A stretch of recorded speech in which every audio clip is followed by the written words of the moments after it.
ಮೊದಲಿಗೆ ನಮ್ಮ ಕಬ್ಬು ಬೆಳೆಗಾರರಿಗೆ ಒಂದು ಥ್ಯಾಂಕ್ಸ್ ಹೇಳಬೇಕು ನಾವು.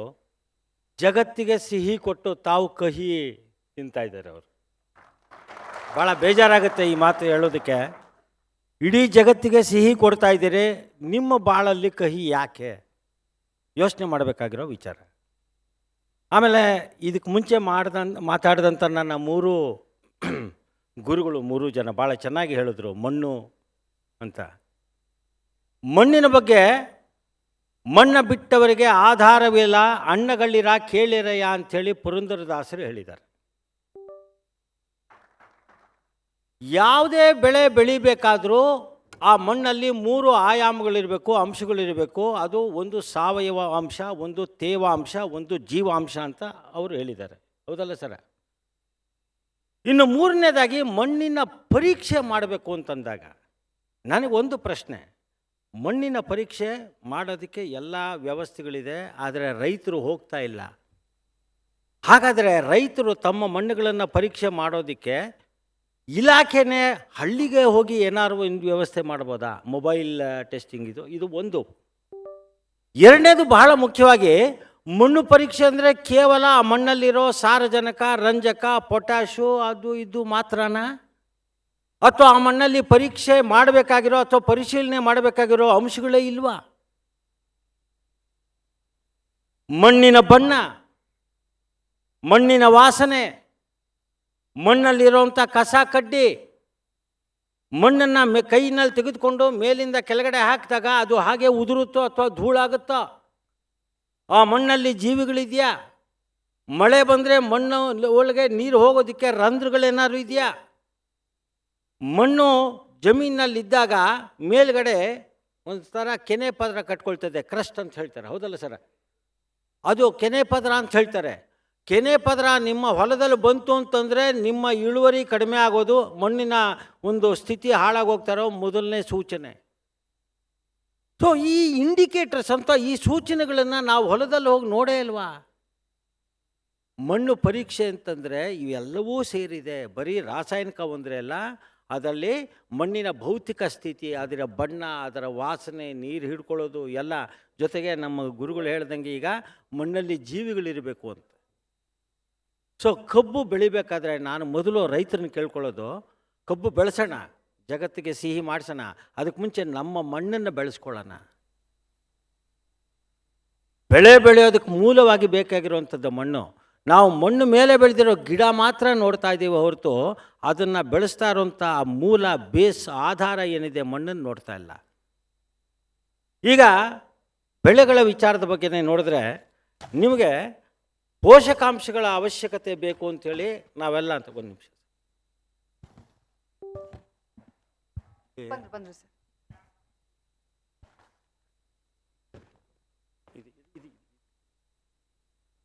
ಮೊದಲನೇದಾಗಿ ಕಬ್ಬು ಬೆಳೆಗಾರರಲ್ಲಿ ಒಂದು ಅಂತ, ಕಬ್ಬು ಬೆಳೆ ಎಲ್ಲ ಈಗ ಎಲ್ಲ ಬೆಳೆನವರು ಬೆಳೆ ಬಂದಾದಮೇಲೆ ಕೈಗೆ ಉಳಿದಿದ್ದೇನಿದ್ರು ವೇಸ್ಟ್ ಅಂತ ತಲೆಗೆ ಬಂದ್ಬಿಟ್ಟಿದೆ.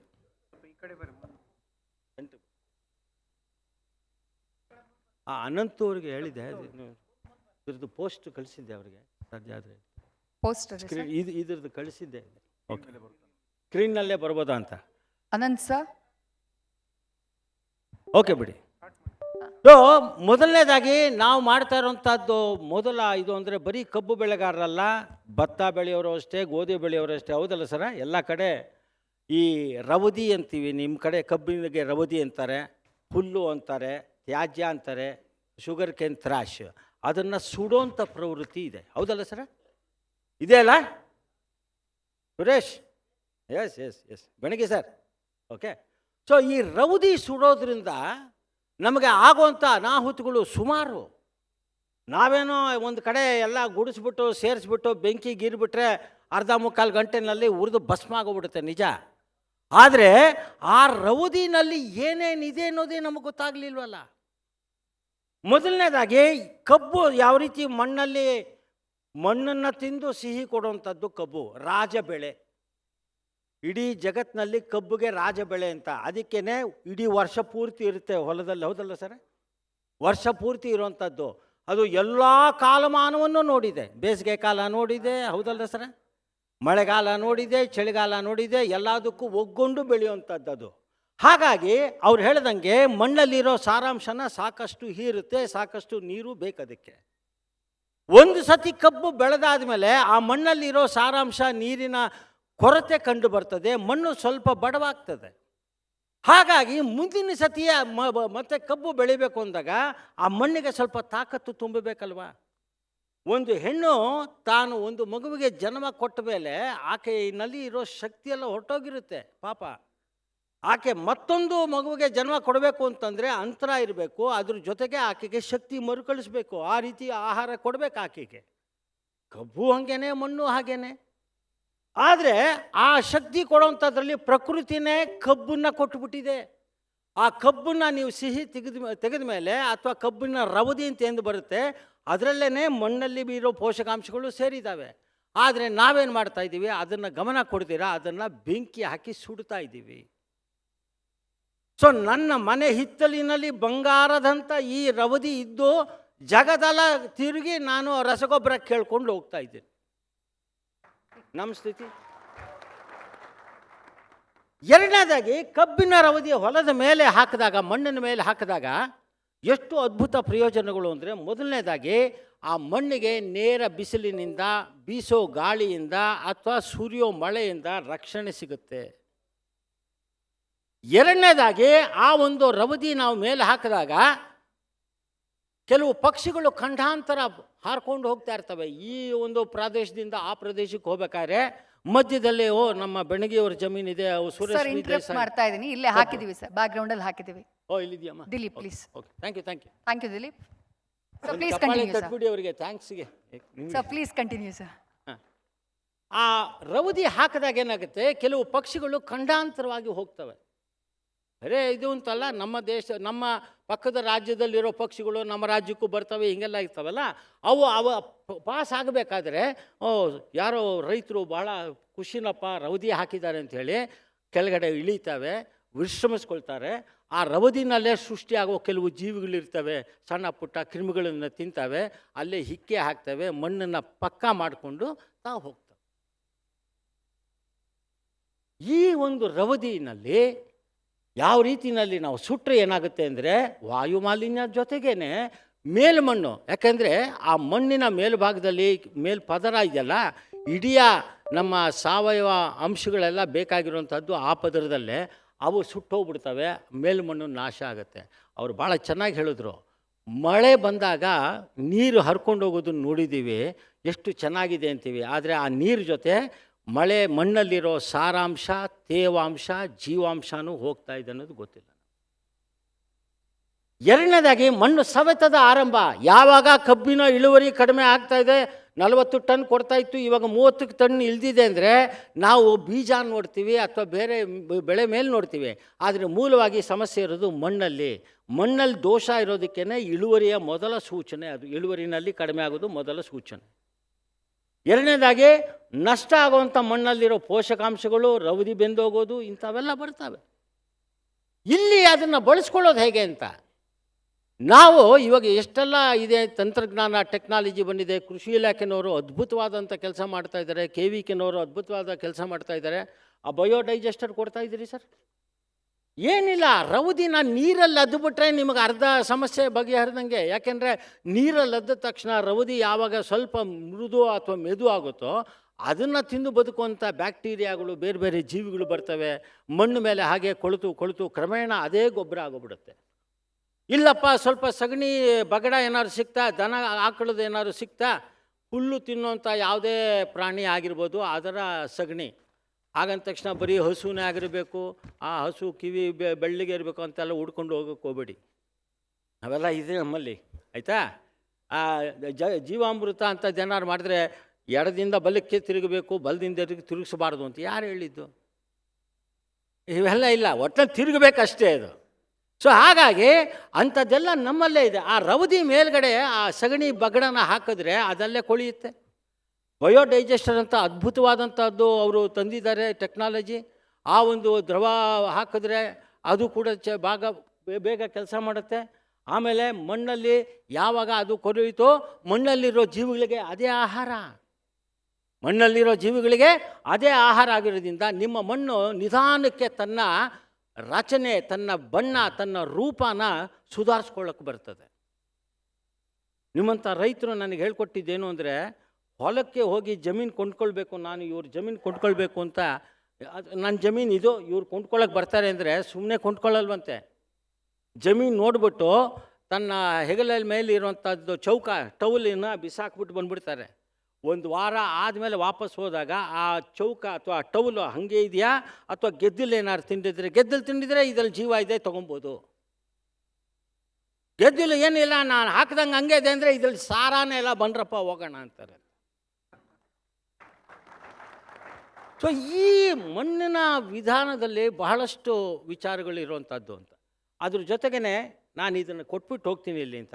ನೆಕ್ಸ್ಟ್ ಇನ್ನೊಂದು ಸ್ಲೈಡ್ ಇದೆ ನೋಡಿ. ನೋಡಿ, ಇದು ಲಾಸ್ಟು. ಸೊ ರವದಿನಲ್ಲಿ ಇಂಗಾಲಾಂಶ ಇದೆ. ಇವತ್ತು ಇಡೀ ಜಗತ್ತು ಮಣ್ಣಲ್ಲಿ ಎಷ್ಟು ಇಂಗಾಲ ಇದೆ ಅಂತ ಹುಡುಕೊಂಡು ಹೋಗ್ತಾ ಇದ್ದಾರೆ. ಏನು ಸರ್, ಇಡೀ ಜಗತ್ತು ಮಣ್ಣಲ್ಲಿರೋ ಇಂಗಾಲನ ಕೇಳ್ತಾ ಇದ್ದಾರೆ ಏನು ಅಂತ. ಎಲ್ರಿಗೂ ಇಂಗಾಲ ಇಂಗಾಲ ಇಂಗಾಲ ಅಂತ. ಏನು ಇಂಗಾಲ ಅಂದರೆ ನಮ್ಮ ರವದಿನೇ ಇಂಗಾಲದ ಮೂಲ. ಈ ರವದಿ ನೀವು 10 kg ಮಣ್ಣೊಳಗಡೆ ಹಾಕಿದ್ರೆ ಆ ಮಣ್ಣಲ್ಲಿ 100 ಲೀಟ್ರ್ ನೀರು ಹಿಡಿಯೋ ಸಾಮರ್ಥ್ಯ ಬರುತ್ತೆ. ರವದಿ ಒಳಗಡೆ ಹೋಗ್ತಾ ಇತ್ತು ಅಂತಂದರೆ ಮಣ್ಣಲ್ಲಿರೋ ಜೀವಿಗಳು ಅದನ್ನು ನಿಧಾನಕ್ಕೆ ಕೊಳೆಯಿಸೋಕ್ಕೆ ಶುರು ಮಾಡ್ತವೆ, ತಿನ್ನೋದಕ್ಕೆ ಶುರು ಮಾಡ್ತವೆ.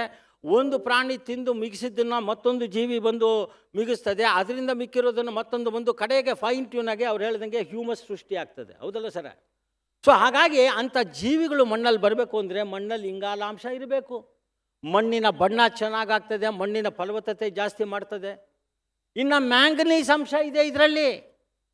ಈ ಮ್ಯಾಂಗನೀಸ್ ಅಂಶ ಯಾವ ರೀತಿಯಲ್ಲಿ ಈ ಸಸ್ಯಜನಕದ ಅಂಶ ಮತ್ತು ಕಬ್ಬಿಣ ಅದಲ್ಲೇ ಸೇರಿಸ್ಕೊಂಡು ಮಣ್ಣಿಗೆ ಆ ಗಿಡಕ್ಕೆ ಬೇಕಾಗಿರೋ ಕ್ಲೋರೋಫಿಲ್ ಅಂಶನ ಸೃಷ್ಟಿ ಮಾಡುತ್ತಂತೆ. ಇದೆಲ್ಲ ಯಾರು ನನಗೆ ಹೇಳಿದ್ದು? ನಿಮ್ಮಂಥ ರೈತರು ಹೇಳಿದ್ದು. ನಮ್ಮ ಗುರುಗಳು ಇಲ್ಲೇ ಇದ್ದಾರೆ, ಸುರೇಶ್ ಬಿ ದೇಸಾಯಿ ಅವರು ಇದ್ದಾರೆ, ಬಣ್ಣಗಿ ಸಾಹೇಬ್ರು ಇಲ್ಲೇ ಇದ್ದಾರೆ. ಬೋರಾನ್ ಅಂಶ ಸರ್, ಬೆಳೆ ಬೆಳಿತೀವಿ ಆದರೆ ಹೂವು ಉದುರ್ತಾ ಇದೆ, ಕಾಯಿ ಕಚ್ತಾ ಇಲ್ಲ ಅಂದರೆ ಯಾಕೆಂದರೆ ಬೋರಾನ್ ಅಂಶ ಇಲ್ಲ. ಬೋರಾನ್ ಅಂಶನ ಅಂಗಡಿನಲ್ಲಿ ತೊಗೊಂಡ್ಬಂದು ರೀಪ್ಲೇಸ್ ಮಾಡೋಕ್ಕಾಗೋದಿಲ್ಲ. ಸಹಜವಾಗೇ ಹೋಗಬೇಕು ಅಂತಂದರೆ ಇದು ಹೋಗಲೇಬೇಕು. ಅದೇ ರೀತಿಯಲ್ಲಿ ಕಬ್ಬಿಣದ ಅಂಶ ಆಗ್ಬೋದು, ಕ್ಯಾಲ್ಸಿಯಂ ಅಂಶ. ಅಂದರೆ ನಾನೇನು ಹೇಳ್ತಾ ಇದ್ದೀನಿ ಅಂದರೆ, ರಾಜ ಬೆಳೆ ಕಬ್ಬನ್ನ ರಾಜನಾಗೆ ಬೆಳೆಸೋಣ, ಜಗತ್ತಿಗೆ ಸಿಹಿ ಕೊಡೋಣ. ನಮ್ಮ ಗುರಿನೇ ಅದು, ನಮ್ಮ ಕೆಲಸನೇ, ಕರ್ತವ್ಯನೇ, ರೈತರ ಇದು. ಆದರೆ ನಿಮ್ಮ ಬದುಕಿನಲ್ಲಿ ಯಾಕೆ ಕಹಿ ತಿಂತೀರಿ? ಸೊ ಹಾಗಾಗಿ ಹೊಸ ಹೊಸ ತಂತ್ರಜ್ಞಾನ ಬಂದಿದೆ, ಅದನ್ನು ಅಳವಡಿಸ್ಕೊಳ್ಳೋಣ. ಆದಷ್ಟು ಮಣ್ಣು ಪರೀಕ್ಷೆನ ಕೊಡ್ರಿ. ಜೊತೆಗೆ ನಿಮ್ಮ ಮಣ್ಣನ್ನು ನೀವು ಒಂದು ದಿವಸ ಕೈನಲ್ಲಿ ಹಿಡ್ಕೊಂಡು ನೋಡಿ, ಈ ಮಣ್ಣು ಹೇಗಿದೆ. ನಮ್ಮಪ್ಪ ನನಗೆ ಕೊಟ್ಟಾಗ ನಾನು ಹೇಳ್ತಾ ಇದ್ನಲ್ಲ, ನಮ್ಮಪ್ಪ ನನಗೆ ಜಮೀನು ಕೊಟ್ಟಾಗ ಹೇಗಿತ್ತು, ನಾನು ನನ್ನ ಮಗನಿಗೆ ಕೊಡಬೇಕಾದ್ರೆ ಅದೇ ಸ್ಥಿತಿನಲ್ಲಿ ಕೊಡ್ತಾ ಇದ್ದಾನ ಅಂತ. ಸೊ ಹಾಗಾಗಿ ಮುಂದಿನ ದಿನಗಳಲ್ಲಿ ಇಡೀ ಭವಿಷ್ಯ ನಿಂತಿರೋದೇ ಒಂದು ಆಧಾರದ ಮೇಲೆ, ಶಕ್ತಿ ಮೇಲೆ, ಅದು ಮಣ್ಣು. ಆ ಮಣ್ಣನ್ನು ನಾವು ಕಳ್ಕೊಂಡ್ರೆ ಅವ್ರು ಹೇಳ್ದಂಗೆ 1000 ವರ್ಷ ಆದರೂ ಮತ್ತೆ ಪಡೆಯೋದಕ್ಕೆ ಆಗೋದಿಲ್ಲ, ಆಯ್ತಲ್ಲ. ಹಾಗಾಗಿ ಇನ್ನು ಮುಂದೆ ಯಾರಿಗಾರು ನಿನ್ನ ಬಾಯಿಗೆ ಮಣ್ಣು ಹಾಕಂತನೂ ಬೈಯೋಕ್ಕೆ ಹೋಗ್ಬೇಡಿಪ್ಪ ಆಮೇಲೆ ಓಕೆ. ಈ ರೀತಿ ಅಂತೇಳಿ ದಯಮಾಡಿ ಇದನ್ನು ಅರ್ಥ ಮಾಡ್ಕೊಳ್ಳೋಣ. ಮತ್ತು ಮಣ್ಣನ್ನು ಪರೀಕ್ಷೆ ಮಾಡೋದ್ರ ಜೊತೆಗೇ ಮಣ್ಣಿಗೆ ಬೇಕಾಗಿರುವಂಥ ಸಾವಯವ ಅಂಶವನ್ನು ಕೊಡುವಂಥದ್ದು ಅಂತ ಭಾಳ ಇದ್ದಾವೆ. 10 ವಿಧಾನ ಇದ್ದಾವೆ. ನಿಮ್ಮ ಇಡೀ ಹಳ್ಳಿನಲ್ಲಿ ಒಂದು ದಿವಸಕ್ಕೆ ಎಷ್ಟು ದನ ಕರುಗಳಿದ್ದಾವೆ, ಅವುಗಳು ಹಾಕುವಂಥ ಸಗಣಿ ಎಷ್ಟು ನಮಗೆ ಗೊತ್ತಿಲ್ಲ. ಒಂದು ಹಳ್ಳಿನಲ್ಲಿ ಅಥವಾ ಒಂದು ಮನೆಯಲ್ಲಿ ಒಂದು ಹಸು ಅಥವಾ ದನನೋ ಎತ್ತೋ ಎಮ್ಮೆನೋ ಹಾಕೋ ಸಗಣಿ ಪ್ರಮಾಣನೇ ನಮಗೆ ಗೊತ್ತಿಲ್ಲ. ಇನ್ನು ಒಂದು ಹಳ್ಳಿನಲ್ಲಿ ಎಷ್ಟು ಬರ್ಬೋದು ಅದು ಸರ್? ಹೋಗಲಿ, ಆ ಒಂದು ಹಳ್ಳಿನಲ್ಲಿ ಸೃಷ್ಟಿಯಾಗುವಂಥ ಬೆಳೆ ಎಲ್ಲ ಬೆಳೆದಾದ್ಮೇಲೆ ಕಟಾವಾದ್ಮೇಲೆ ಉಳಿದಿದ್ದು ಏನು ಸಿಗ್ತದೆ ನಮಗೆ ಒಣಗಿದ್ದು, ಅದರ ಪ್ರಮಾಣ ಎಷ್ಟು ನಮಗೆ ಗೊತ್ತಿಲ್ಲ. ಮಳೆ ಬಂದರೆ ಮೇಲ್ಮಣ್ಣು ಹೋಗುವಂಥ ಪ್ರಮಾಣ, ಕೊಚ್ಕೊಂಡು ಹೋಗುವಂಥ ಮಣ್ಣಿನ ಪ್ರಮಾಣ ಎಷ್ಟು ನಮಗೆ ಗೊತ್ತಿಲ್ಲ. ಎಲ್ಲ ಮೇಲ್ಗಡೆ ನೋಡ್ತಾ ಇದ್ದೀವಿ. ನಾನು ಹೇಳೋದು ಸೊಲ್ಯೂಷನ್ ಅಂದರೆ ಪರಿಹಾರ ನಮ್ಮಲ್ಲೇ ಇದೆ. ಸ್ವಲ್ಪ ಕೂತು ಆಲೋಚನೆ ಮಾಡುವಂಥದ್ದಾದ್ರೆ ಅಂತ ಅದಕ್ಕೆ ಪೂರಕವಾದಂಥ ವಾತಾವರಣವನ್ನು ಇವರು ಕೊಟ್ಟಿದ್ದಾರೆ ಈಗಾಗಲೇ. ಯಾರು ಕೃಷಿ ಇಲಾಖೆನವರು, KVKನವರೆಲ್ಲ. ಮತ್ತು ಇಂಥ ಸಂವಾದ ಹೇಳ್ಬಿಟ್ಟು ಭಾಳ ದೊಡ್ಡ ಕೆಲಸ. ನಮ್ಮ ನ್ಯೂಸ್ ಫಸ್ಟ್ ಒಂದು ಚಪ್ಪಾಳೆ ತಟ್ಟಬೇಕು ಅವರಿಗೆ, ಇಂಥದ್ದೆಲ್ಲ ಮಾಡ್ತಾಯಿದ್ರೆ ಅಂತ. ಮಣ್ಣು ಪರೀಕ್ಷೆ ನಿಮ್ಮಲ್ಲಿಗೂ ಬರಬೇಕು ಅನ್ನೋದ್ರ ಬಗ್ಗೆ ನಿಮಗೆ ಆ ಕಾಳಜಿ, ಆಸಕ್ತಿ ಬಂದಿರೋದು ಸಂತೋಷ. ಆದರೆ ಸರ್ಕಾರದ ಸ್ಥಿತಿ ನೋಡಿ, ಎಲ್ಲ ಕಡೆನೂ ಅಂತ ಅವರು ಒಂದು ಮಣ್ಣು ಪರೀಕ್ಷಾ ಕೇಂದ್ರ ಅಂತಂದರೆ ಬಹುಶಃ 1 ಲಕ್ಷ ಇದು ಮಾಡ್ಬೋದಾ ಸರ್, ಅಥವಾ 50,000ನ 25 ಲಕ್ಷ ಇದು ಅಂತ. ಒಬ್ಬ ಮಣ್ಣು ವಿಜ್ಞಾನಿನೇ ನನಗೆ ಹೇಳಿರೋ ಪ್ರಕಾರ ಒಂದು ಮಣ್ಣಿನ ಸ್ಯಾಂಪಲ್ಲು ನಿಜವಾಗ್ಲೂ ಪಕ್ಕಾ ಪರೀಕ್ಷೆ ಮಾಡಿ ರಿಸಲ್ಟ್ ಕೊಡಬೇಕು ಅಂದರೆ 6 ಗಂಟೆ ಬೇಕಂತೆ. ಅರ್ಥ ಮಾಡ್ಕೊಳ್ಳೋಣ, 6 ದಿವಸನಾ? ಓಕೆ, ನನಗೆ 6 ಗಂಟೆ ಅಂದರೆ ಅವರು ಒಂದು ಮಾದರಿ 6 ಗಂಟೆ ಬೇಕು ಅಂತಂದರೆ ಆ ವ್ಯಕ್ತಿ ಕೆಲಸ ಮಾಡೋದು 8 ಗಂಟೆಗಳ ಕಾಲ. ಒಂದು ತಿಂಗಳಿಗೆ ಎಷ್ಟಾಗ್ಬೋದು? ನೀವು ಇವತ್ತು ಮಣ್ಣು ಕೊಟ್ಟರೆ ನಿಮಗೆ ಮುಂದಿನ ವರ್ಷಕ್ಕೆ ಬರೋದು ಒಂದು ನಿಮಿಷ ಸರ್ ಒಂದು ನಿಮಿಷ. ಎರಡನೇದಾಗಿ ನಾನು ಹೇಳೋದು, ಈಗ ಕಬ್ಬು ಬೆಳೆಗಾರದಿದೆ, FPOಗಳಿದ್ದಾವೆ, ಬೇರೆ ಬೇರೆ NGOಗಳು ಕೆಲಸ ಮಾಡ್ತಾ ಇದ್ದಾವೆ. ಮಣ್ಣು ಪರಿಶೀಲನೆ ಮಾಡುವಂಥದ್ದು ಕೆಲವು ತಾಂತ್ರಿಕ ಅಂಶಗಳನ್ನು ನೀವು ಕಲ್ತ್ಕೊಂಡ್ಬಿಟ್ರೆ ನೀವೇ ಶುರು ಮಾಡ್ಕೊಳ್ಬೋದಲ್ಲಪ್ಪ.